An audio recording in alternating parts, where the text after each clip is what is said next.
まあなるべくこう力入れずに、はい、力入れずにこうスピードでやるみたいな感じね。だから冷たい時に入れておくとこうほぐれて、で全体に鶏のミンチが具に絡むと、野菜に絡むと。このとろみが冬のなんていうんですかね、あったかさというか体を温めてくれるね。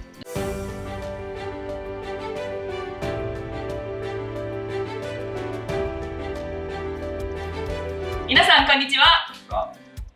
本日は大阪にお店を構える桜井の三田シェフにお越しいただいております。本日はどうぞよろしくお願いいたします。今回ご紹介していただくレシピは、鶏そぼろ鍋です。はい、タイトルは鶏そぼろ鍋ですけど、はい、まあ後半でちょっと秘密があって、ちょっとこう温かさが増す鶏鍋ということで、でまあ鶏といえば、ね、つみれ鍋みたいなのがとかつたきとかあるんですけど、それとはもう全く違うやり方で、家で簡単にできてで美味しいと。で最後の締めまでちゃんとこういろんなバリエーションがあるという感じの鍋にしてます。はい、これを紹介していこうかなと思います。はい、で今回のこちらレシピの分量は下の概要欄に記載しておりますので、そちらをご確認ください。はい、このじゃがいも、はい、ちょっと今日剥いてあるんですよね。これちょっとおろそうかな。はい、剥いたじゃがいもをおろします。そうおろす。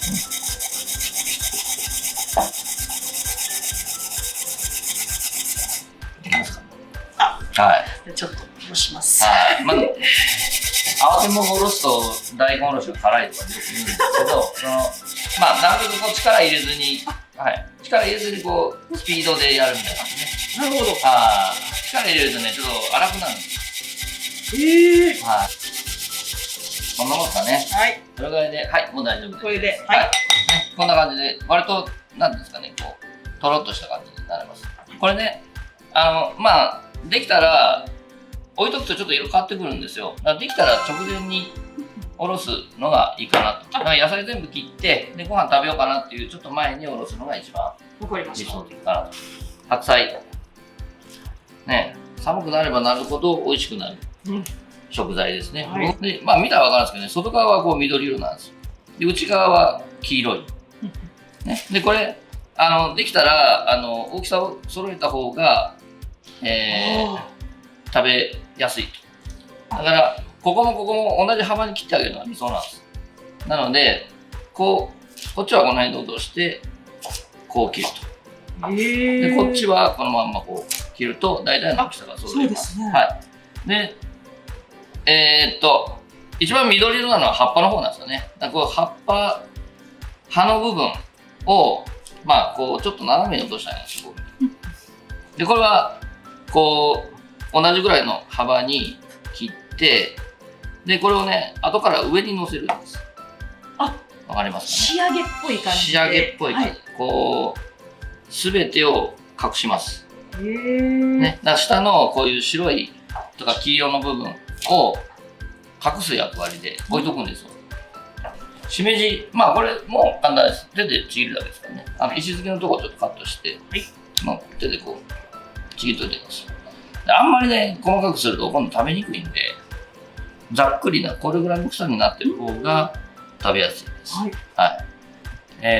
チンゲン菜、まあちょっとこれ彩り、これも彩りですね。まあ味もいいし、フレーバーはちょっと甘くなって美味しいです。で軸のところを少し外して、でこう一枚一枚にちょっとなりますから、ね、でこれは割とねこう葉っぱの方をやっぱり見せたいんですよね。だからこれも同じような形で切っておきます。こういう感じですね。で軸の方は縦に切ります。これまあ丸ごとザクザクっていくよりかはちょっと分けてからやったら、ね、同じサイズに感じが。まあ軸と葉っぱを分けるのは火の通る時間が違うんで、こういうのはちょっと丁寧にやってほしいですね。ネギは今回は斜めに切ります。こう筒みたいに切るのもいいんですけど、もう食べる時にガッて噛んだらニって出てくるやつあるじゃないですか。あれむちゃくちゃ熱いんですよね。僕猫舌なんでなんかこうこの斜めに切ることによってそれはちょっとそうです。ちょっと楽になります。はい、和らぎます。で、人参は、3ミリぐらいですかね。3、4ミリの輪切りにして、まあ、何でもいいですよ。家にあるもの。何でもいいんですけど、指の方が抜けると思いました。こうね、こんな感じで抜いてあげると。ちょっとお花可愛いですね。はい、こういう感じにして置いたら後で綺麗かなと思います。ね、こんな感じ。今日何人で食べるかわかんないですけど。はい、で、まあ、こういう感じに盛り付けます。立体感のある綺麗なお鍋の盛り付けになりました。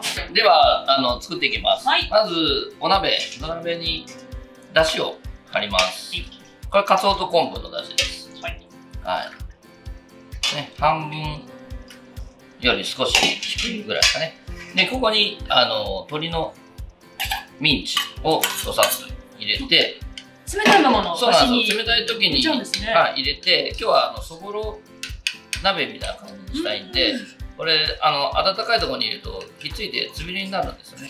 だから冷たい時に入れておくとこうほぐれて、で全体に鶏のミンチが具に絡むと、野菜に絡むと。で先ほどのじゃがいものやつ入れます。でこれで、火をつけます。はい、でここに塩麹、はい、もうお醤油だと思ってください。塩味的には。はい、なので素材を柔らかくしたりとかほんの少しのね甘みもあるんです。で日本酒と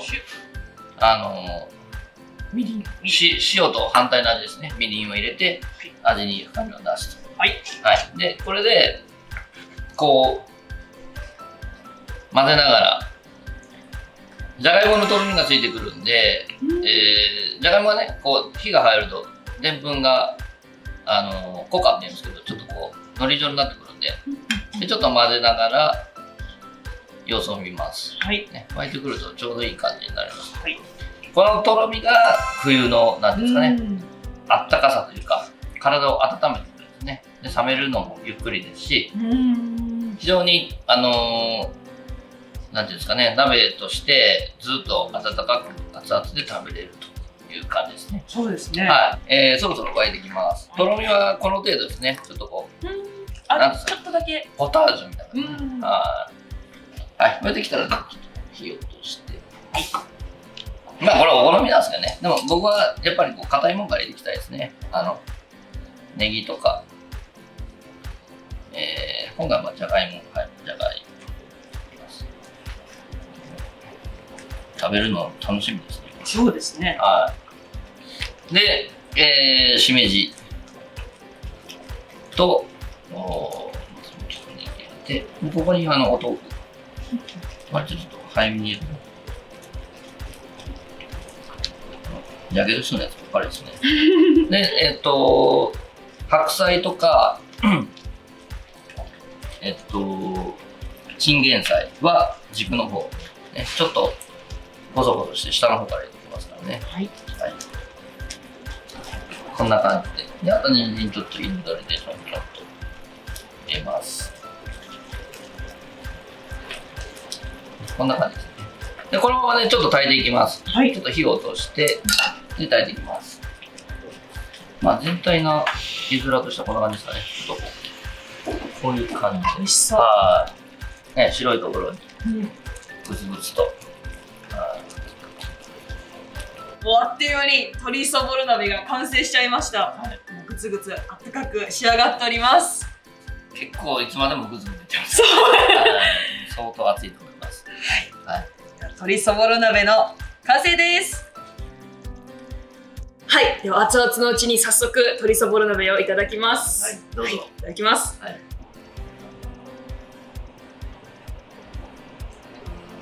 美味しい。美味しいです。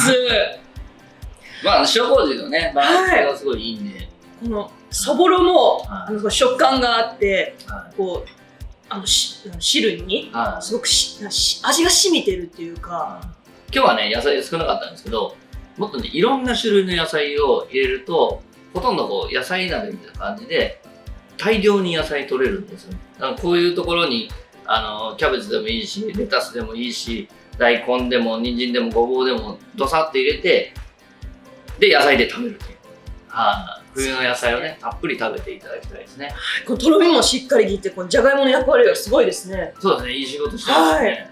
今回、ご紹介したこちら鶏そぼろ鍋なんですけれども、こちらのレシピを簡単に皆さんが召し上がるように再現したお鍋の、スープの元というか、このまま入れて炊ける。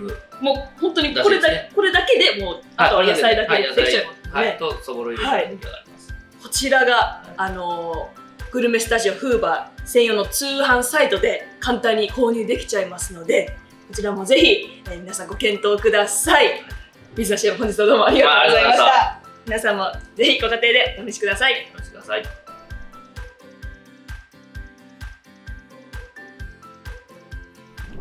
Thank you so much for watching our video. If you like this video, please hit the thumbs up button, leave a comment down below, and to keep updated with our videos, please hit the subscribe button. And be sure to be connected with our Instagram and Twitter account as well. And we'll see you in our next video. Bye!